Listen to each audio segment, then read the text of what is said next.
Also, how can you learn to set goals that are focused more on your own progress and improvement rather than comparison to others or external achievements?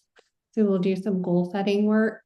We also help them understand how to set boundaries with their social media use. So, for example, a lot of times it's excessive, like passive usage, like scrolling. There's not really a whole purpose to it. And that can interfere a lot with sleep.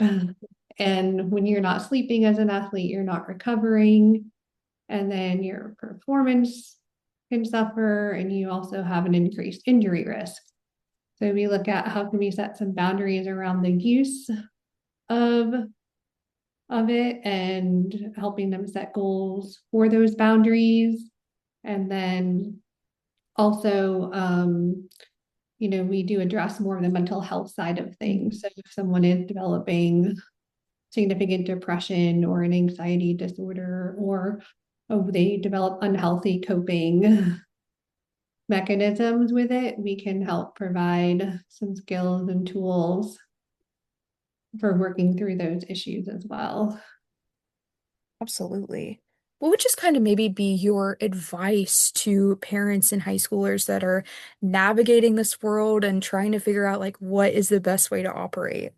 Yeah, I think, really choosing to focus on the positives, right? So looking at what are the benefits of, how can I use social media more as a tool towards a goal or towards a cause, right? So if you're using it for example, recruiting, right? Like that's a great thing, right? Highlighting your performance, your skills, what you're doing sort of outside of sport. So I think focusing on the helpful ways that you can use it, looking at it as also a way to learn new skills. So the cool thing about social media, right, is I can go and watch clips of professional athletes or elite athletes, and I can watch those and learn new skills or new ways to perform. It can also be a way of advocacy, you know, if there's some cause or something I really believe in, to connect with other athletes that have similar beliefs. So I think those focusing on those positive aspects of it as a way of connecting and learning.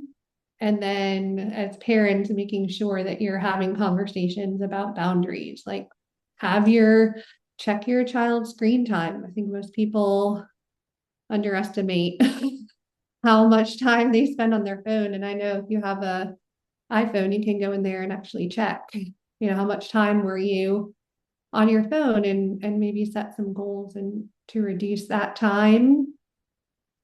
And so I think parent involvement is really important there, and also how parents model their own social media usage. Sometimes it's really easy to say, let's reduce our time, but then we're on our phone just as much.